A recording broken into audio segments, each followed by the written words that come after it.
नमस्कार, मैं हूं सिकता देव और आप देख रहे हैं दोपहर दमदार। और इस वक्त की बड़ी खबर जो आ रही है पश्चिम बंगाल से। पश्चिम बंगाल में 1.5 करोड़ से ज्यादा वोटर्स जांच के दायरे में हैं। 85 लाख एसआईआर फॉर्म में पिता के नाम पर मैच ये नाम नहीं हो रहे हैं। पश्चिम बंगाल में इतनी बड़ी संख्या में लोगों को संदिग्ध कैटेगरी में इसीलिए रखा गया है क्योंकि एन्यूमरेशन फॉर्म में दी गई जानकारी संदेह और शक पैदा करने वाली है। चुनाव आयोग को करीब 12 लाख ऐसे फॉर्म मिले हैं जिनमें पिता और बच्चे की उम्र का अंतर 15 साल से भी कम है।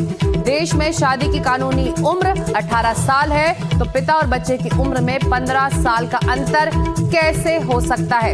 इसी तरह 8,77,000 से ज्यादा फॉर्म्स में पेरेंट्स और बच्चों की उम्र का अंतर 50 साल से ज्यादा है।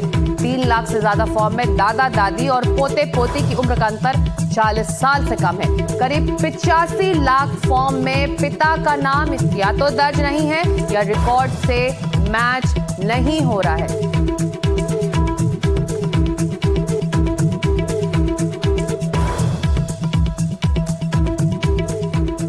पश्चिम बंगाल में एसआईआर में मिली गड़बड़ियां अपार हैं। 58 लाख मतदाता आउट हो सकते हैं। एसआईआर से पहले का जो आंकड़ा था वो करीब 7.5 करोड़ से ज्यादा का था।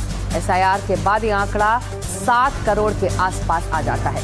58 लाख मतदाता बाहर किए जा सकते हैं। कारण क्या है? मतदाताओं की मौत, कहीं और चले गए हैं, पते पर नहीं मिले हैं, कई जगह वो रजिस्टर्ड भी मिले हैं। ये तमाम वो चीजें हैं जिसको लेकर अब चुनाव आयोग को जांच करनी है। बढ़ते आगे। कोलकाता में आग पर बीजेपी का आरोप लगा है। रोहिंग्या झुग्गियों में आग संदिग्ध है, बीजेपी कह रही है। ईसी की सुनवाई के पहले आग लगी है।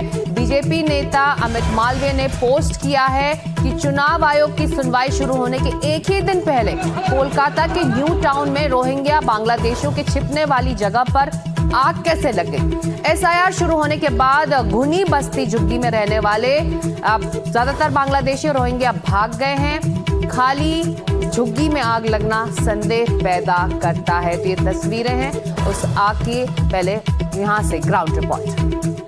न्यू टाउन में लगी भीषण आग में काफी सारे झुग्गी बस्ती जलकर राख हो गए। फिलहाल मैं उस जगह पर हूँ जहाँ पर जो मैं बताना चाहूँगा, यहाँ पर आप देख सकते हैं कि बुधवार करीब शाम 7 बजे लगी भीषण आग में यहाँ पर जो है जलकर सब कुछ तबाह हो गया है। जो बताया जा रहा है कि 400 से करीब यहाँ पर झुग्गी बस्ती थी। किस कारण आग लगी उस पर तफ्तीश चल रही है। आनन फानन में 10 फायर टेंडर्स के गाड़ियों को यहाँ पर भेजा गया। दमकल मंत्री पहुंचे, लेकिन तब तक सब कुछ जलकर राख हो चुका था। चारों तरफ जो है यहाँ पर अभी तक जो है यहाँ पर जो हम देख सकते हैं धुएं का मंजर दिखा रहा है। आप जरा बताइए कितना घर था इसके अंदर, पता है कुछ? भैया जो बताया वैसे ही होगा। 500-600 घर था। नहीं, गिनती नहीं किया, लेकिन अंदाजा है 600-700 घर होगा। ये बस्ती कब से यहाँ पर है? मालूम नहीं। अच्छा, तो कहाँ गया है ये लोग जो यहाँ से निकल गए? फिलहाल शेल्टर में गए हैं। किस तरीके से आग लगा आपको कुछ पता है? नहीं उतना नहीं पता। हम तो अभी आया देख रहे हैं। जो बताया जा रहा है कि यहाँ पर जो है आग के कारण पर तफ्तीश हो रही है, लेकिन आंखों के सामने इन लोगों ने इस बस्ती को जलते हुए देखा है और फिलहाल जो है आग पर काबू पा लिया गया है, लेकिन इस पर राजनीति शुरू हो चुकी है। और ऋतिक मंडल के पास चलते हैं जो कोलकाता से इस वक्त लाइव हमारे साथ जुड़ रहे हैं। ऋतिक, एक तरफ इस आग पर सवाल, इस झुग्गी बस्ती में आग कैसे लग गई, इस पर सवाल उठ रहा है। दूसरी तरफ एसआईआर का मुद्दा, जो तमाम गड़बड़ियां हैं वो धीरे धीरे अब सामने आ रही हैं। इस वक्त राज्य सरकार की तरफ से, टीएमसी की तरफ से कोई जवाब, कोई प्रतिक्रिया?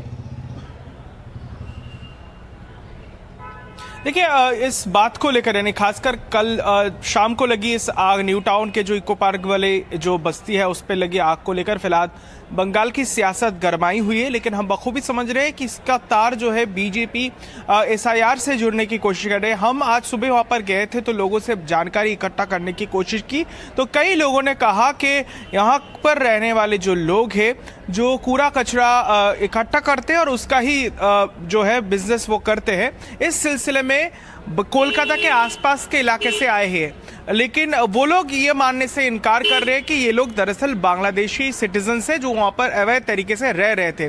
पुलिस भी इस बात पर अब तफ्तीश कर रही है कि किस कारण ये आग लगी, जो है फोरेंसिक जांच की हिदायत भी दे दी गई है।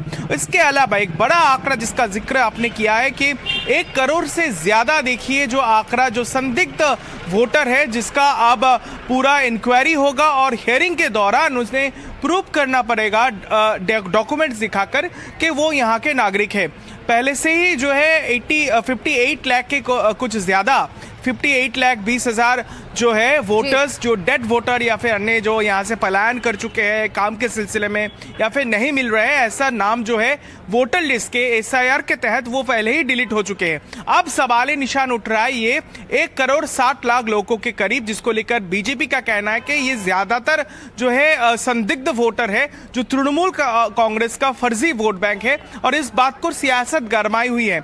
मैं ये कहना चाहूंगा कि तृणमूल ने जो फैसला किया है, ये जो दूसरा चरण है SIR का, जिसमें इन 1 करोड़ से ज्यादा 1 करोड़ 60 लाख के करीब लोगों को अपना पहचान, अपना परिचय जो है वो प्रमाण करना पड़ेगा। उस सिलसिले में तृणमूल कांग्रेस और सरकार जो है बाकायदा जगह जगह कैंप का निर्माण करके इन लोगों को तमाम सहायता मुहैया करवाएगी, ऐसा ममता बनर्जी ने लगातार कहा है, ताकि एक भी जेन्युइन वोटर जो है फाइनल वोटर लिस्ट से या फिर SIR के लिस्ट से वो डिलीट ना हो जाए। और इसको लेकर आगे चलकर भी चुनाव से पहले सियासत इस वक्त पश्चिम बंगाल में रितेश गरमाई हुई है। जैसा कि आप कह रहे हैं कि जो आग की हम तस्वीरें देख रहे हैं, जो कल रात ही आग लगी थी इस झुग्गी बस्ती में, उसकी वजहों के बारे में भी कोई जानकारी नहीं, इतनी बड़ी आग लगी है और आप कह रहे हैं कि पुलिस इस बात की तफ्तीश कर रही है क्या इसके तार सीधे जो गड़बड़ियां पाई गई हैं इलेक्टोरल रोल में उससे जुड़ती हैं, इसे देखना होगा और उसकी सियासत भी समझनी होगी। हम लौटेंगे आपके पास, फिलहाल अपडेट के लिए कोलकाता से ऋतिक आपका शुक्रिया।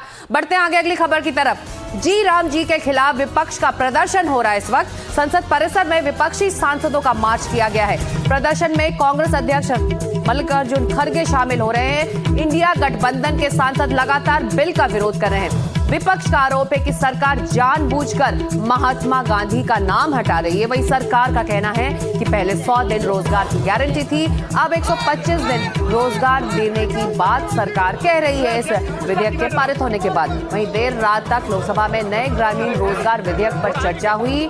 98 सांसदों ने 98 सांसदों ने चर्चा में हिस्सा लिया।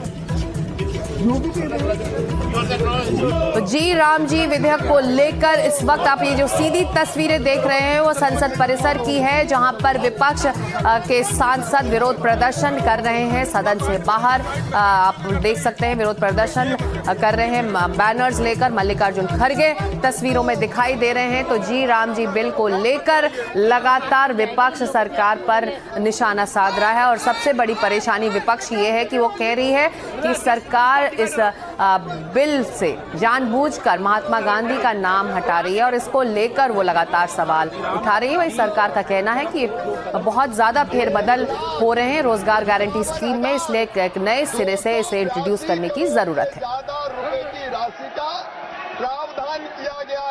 इन लोगों के राइट को छीन रहे हैं, हक को छीन रहे हैं। ये मुद्दा बहुत बड़ा है और गरीब लोगों के लिए, खास करके जो पिछड़े दलित काम करते थे और इवन अदर कम्युनिटीज, उनके लिए बहुत बड़ा मुश्किल है। इसीलिए इसके लिए हम लड़ेंगे, आखिरी तक लड़ेंगे, सड़क पर लड़ेंगे और सारे स्टेट में और सारे जिले में इसका आंदोलन होगा। और अब खबर आ रही है कुछ देर में लोकसभा में बोल सकते हैं कृषि मंत्री शिवराज सिंह चौहान। जी राम जी बिल पर चर्चा का वो जवाब देने वाले हैं, जिसको लेकर सदन में सियासत गरमाई हुई है। सदन के अंदर और बाहर विपक्ष लगातार सरकार से सवाल उठा रहा है, लेकिन इस बिल पर जो देर रात तक इस पर चर्चा हुई है, जी राम जी बिल पर चर्चा का जवाब देंगे शिवराज सिंह चौहान। तो इस पर हमारी नजर रहेगी। अब सीधे चलते हैं विजय चौक, संसद भवन के बाहर मौजूद है मनोरंजन भारती हमारे सहयोगी। मनोरंजन, इस मुद्दे को लेकर लगातार घेरने की कोशिश विपक्ष कर रहा है। सबसे बड़ा जो उसका जो ऑब्जेक्शन है वो नाम को लेकर है, महात्मा गांधी का नाम क्यों हटाया जा रहा है। कल देर रात तक चर्चा होती रही, सरकार की तरफ से इस पर क्या रीजन दिया गया? देखिए, डॉग को लेकर के तो विपक्ष जरूर सरकार पे हमलावर है, लेकिन 3 और मुद्दे हैं जिसको लेकर विपक्ष का कहना है कि सरकार को ये नहीं करना चाहिए। एक तो 60-40 का जो रेशियो है, अब जो है इस नए कानून में राज्य सरकारों को 40% जो है वो खर्च वहन करना पड़ेगा। तो बहुत सारे राज्य जिनकी वित्तीय स्थिति खराब है वो इसके लिए शायद तैयार नहीं होंगे, और कई सारे विपक्षी राज्यों के नेताओं का कहना है कि उनका पहले से ही मनरेगा का बकाया का भुगतान केंद्र सरकार नहीं कर रही है। दूसरी बात, विपक्षी पार्टियों का कहना है कि भले ही आपने 125 दिन जो है वो बढ़ा दिए हैं कि एक साल में इतने दिन मिलने चाहिए काम के, लेकिन आपने वेजेज पर कुछ नहीं कहा है। तो वेजेज बढ़ाने की कोई बात नहीं कही गई, इस पे एक जो है विरोध है। और तीसरा विरोध ये है कि मनरेगा की राशि किन राज्यों को दी जाएगी ये केंद्र सरकार तय करेगा। पहले यह था कि मनरेगा का काम होता था राज्यों में, वो अपना बिल बना के देते थे और केंद्र सरकार जो है उसका भुगतान करती थी। 90 और 10% का रेशियो होता था। तो इन सब चीजों को लेकर के विरोध है। कांग्रेस को लगता है कि एक बड़ा मुद्दा उनके हाथ लगा है, और कांग्रेस इस बारे में इसी महीने जो है अगले हफ्ते वर्किंग कमेटी की बैठक भी दिल्ली में बुला रही है और देशव्यापी आंदोलन करने की तैयारी में है। जी, और विपक्ष को यह भी लगता है मनरेगा जिसका क्रेडिट वो लगातार लेती रही और सरकार को घेरती रही कि ये हमारा बिल है, हमारा कानून रहा है, इसको ही आपने आगे बढ़ाया, तो शायद अब उसे लग रहा है कि वो क्रेडिट भी उसके हाथ से चला जाएगा। आप नजर रखें मनोरंजन भारती, हम लौटेंगे आपके पास। इस खबर पर लगातार हम बने हुए हैं।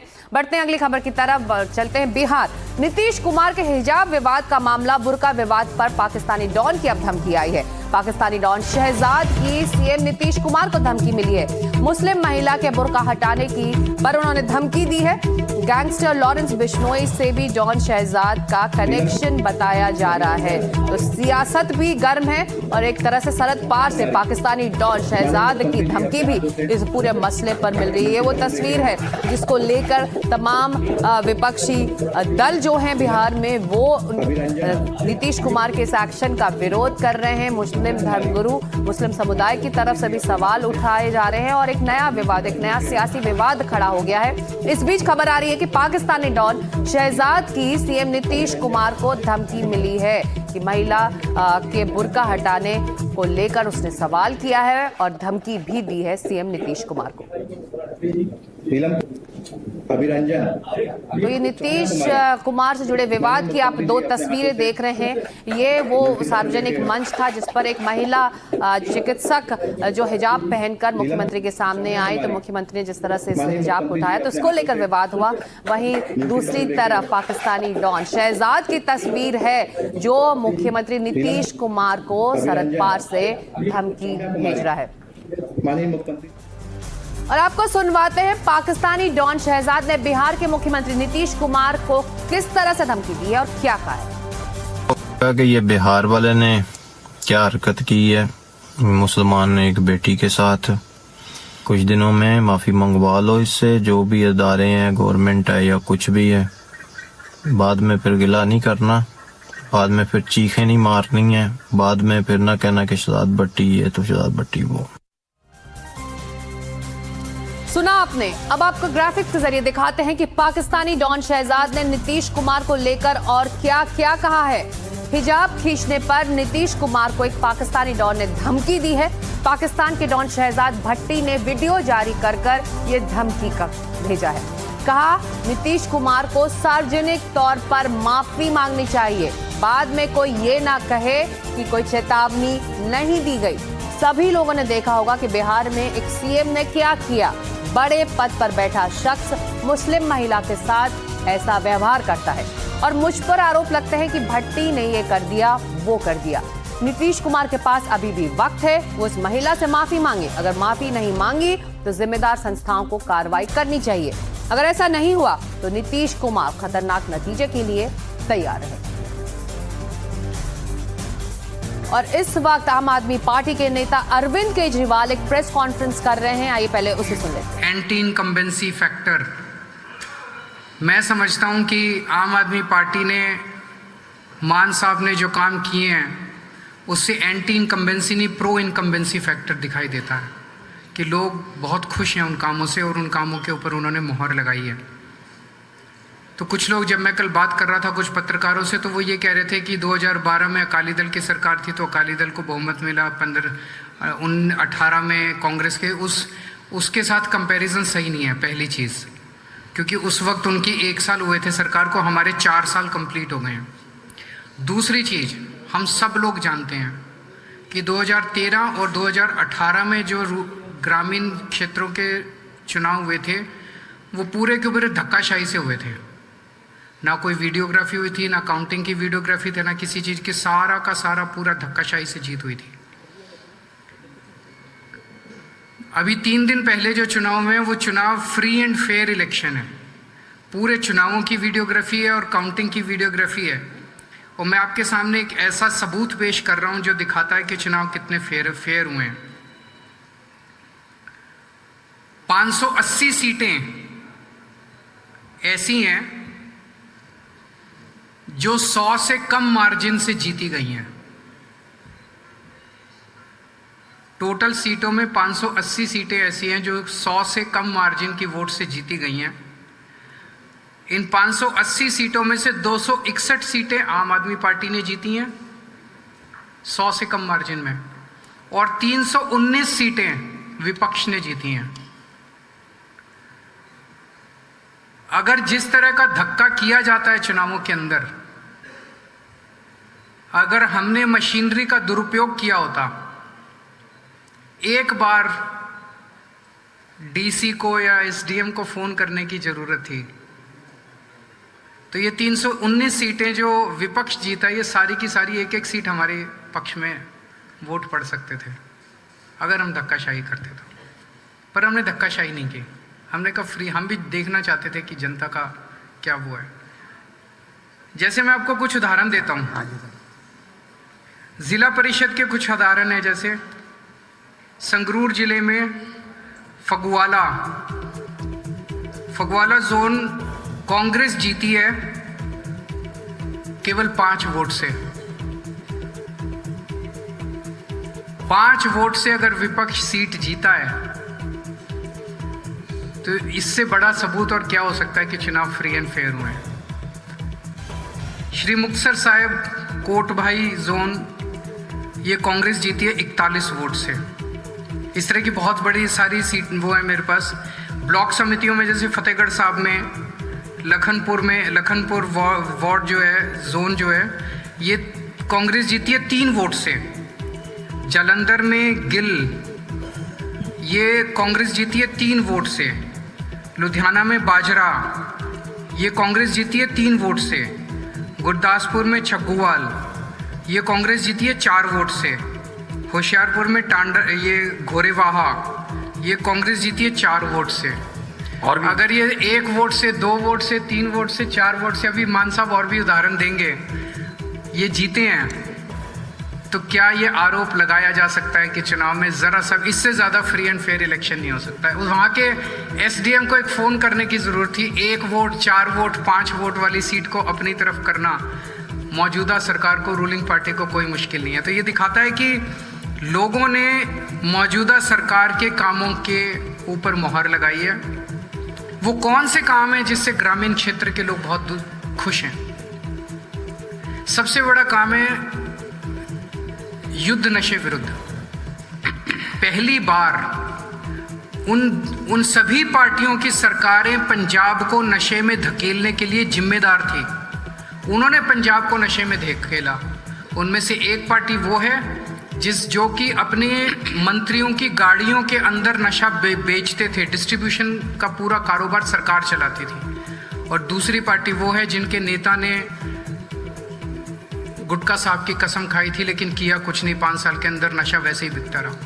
पहली बार हमारी सरकार के दौरान लोगों ने देखा कि नशा बेचने वालों के घरों के ऊपर बुलडोजर चले और 25,000 से ज़्यादा लोग गिरफ्तार हो चुके हैं अभी तक। किसानों के गांव में, खेतों में पहली बार 75 साल के बाद उनके खेतों में पानी आया है, नहर का पानी आया है।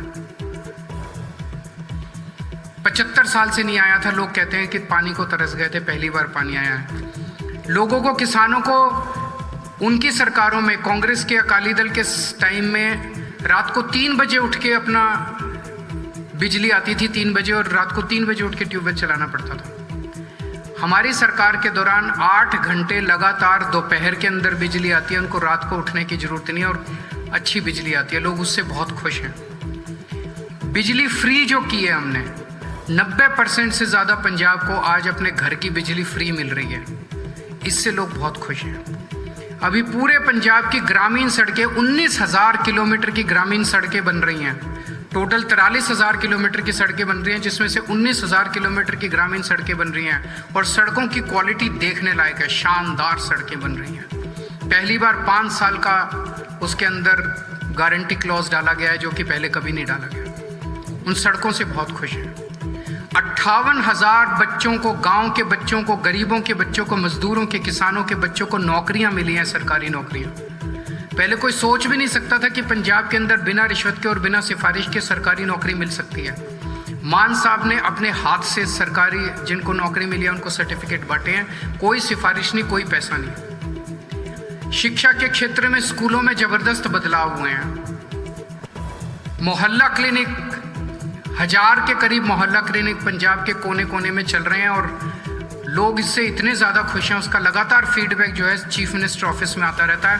अगर कहीं मोहल्ला क्लिनिक में पता चले कि कहीं किसी भी मोहल्ला क्लिनिक में दवाई कम है या डॉक्टर ठीक कम है, तुरंत उसके ऊपर एक्शन लिया जाता है 24 घंटे के अंदर।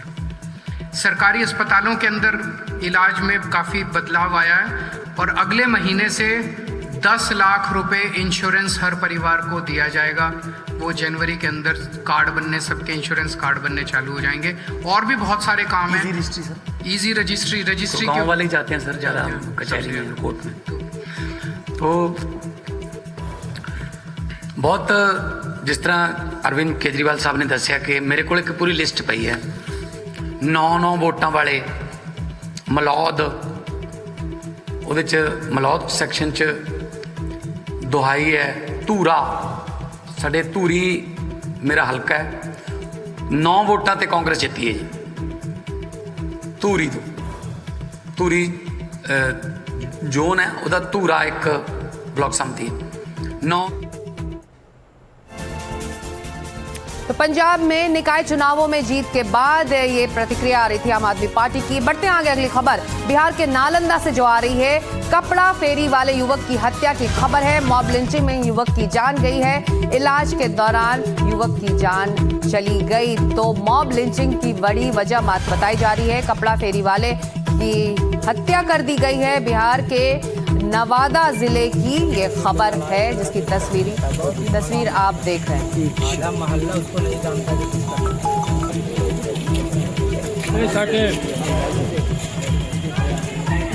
तो इलाज के दौरान युवक की जान चली गई। नवादा जिले की ये खबर आ रही है, एक कपड़ा फेरी वाले की मॉब लिंचिंग के बाद मौत हो गई है। इलाज के दौरान अस्पताल में उसकी मौत हुई है। हालांकि ये पूरा मामला मॉब लिंचिंग का बताया जा रहा है। रमन राय अब हमारे साथ जुड़ रहे हैं इस बारे में और जानकारी देने के लिए। मॉब लिंचिंग का यह मामला बताया जा रहा है, जिसके बाद इस युवक की मौत हो गई। रमन, वजह क्या थी और क्यों वो निशाने पर रहा? देखिए, जिस तरीके से ये घटना हुई, ये नालंदा के एक फेरी वाले थे और जब ये अपने घर लौटे थे रात में, तब कुछ लोगों ने इन्हें घेर कर इनका नाम पूछा। जब इन्होंने अपना नाम बताया, हालांकि ये मुसलमान थे, अतहर हुसैन, और उसके बाद इन पर हमला किया जाता है, इन्हें बुरी तरह से जख्मी किया जाता है और फिर इलाज के क्रम में इनकी मौत हो जाती है। इस पूरी घटना के बाद उस पूरे इलाके में सामाजिक माहौल जो है वो काफी बिगड़ गया, जिसके बाद बिहार सरकार के मंत्री जमा खान, जो माइनॉरिटीज के मंत्री है, वो भी उनके घर कल पहुंचते हैं। लेकिन घर वालों का साफ तौर से कहना है कि नाम पूछने के बाद इन पर हमला किया गया है, जिसमें कि उनकी हत्या हो गई है। और उसके बाद आज मौलाना अरशद मदनी ने भी इस पूरे मामले को देखते हुए जमीयत उलमा हिंद ने भी एक लीगल पैनल बनाया है और उनकी मदद करने की बात कही है। साथ ही साथ बिहार के लॉ एंड ऑर्डर सिस्टम पर भी एक बड़ा सवाल खड़ा किया है कि जिस तरीके से हिंदू और मुस्लिम देखते हुए ये हत्या की गई है, धार्मिक आधार पर यह हत्या है और इसमें जो भी मदद होगी सुप्रीम कोर्ट के गाइडलाइन के अंदर में जमीयत उलमा हिंद उनकी मदद करेगा। जी, शुक्रिया इस जानकारी के लिए आपका रमन। अगली खबर, आरएसएस सर कार्यवाह दत्तात्रेय होसबोले का बड़ा बयान आया है। हिंदू संस्कृति के श्रेष्ठ मूल्य अपनाने की उन्होंने अपील की है। मुस्लिम नदी की पूजा करें तो क्या बिगड़ेगा, हुज़्बोले कह रहे हैं। सभी पंथों के लिए योग प्राणायाम स्वीकार्य होने चाहिए। मानव धर्म है हिंदू धर्म। दत्तात्रेय हुज़्बोले का ये बयान आए हैं। आइए सुनते हैं। अपने अपने पंथ को रखकर नमाज पढ़ने वाले हमारे मुस्लिम, जब हम हिंदू धर्म कहते हैं यह मानव धर्म है। ये जो हमारे पूर्वजों ने कहा है दुनिया में किसी भी देश के लोग पालन कर सकते हैं। अपने अपने पंथ को रखकर नमाज पढ़ने वाले हमारे मुस्लिम बंधु भी पर्यावरण की दृष्टि से नदी की पूजा करें तो क्या बिगड़ता है? वो सूर्य नमस्कार करे तो हम कोई विरोध करने वाले हैं क्या? वो प्राणायाम करेंगे तो गलत है क्या? नहीं है। हम ये नहीं कहते तुम ये करे तो वो पूजा छोड़ दो, वो नमाज छोड़ दो, वो इगर्जी मत जाओ, ये तो हम नहीं कहेंगे। हम जो कह रहे हैं धर्म का, ये मानव धर्म है। सबके हित में है। लोक हितम मम करणीयम सर्वजन हिताय। ये जो है यह हिंदू धर्म है। हिंदू धर्म के, हिंदुत्व के, हिंदू संस्कृति के श्रेष्ठ बातों को आज जीवन में उतारने के लिए अपने जीवन को उस दृष्टि से आगे बढ़ानी चाहिए।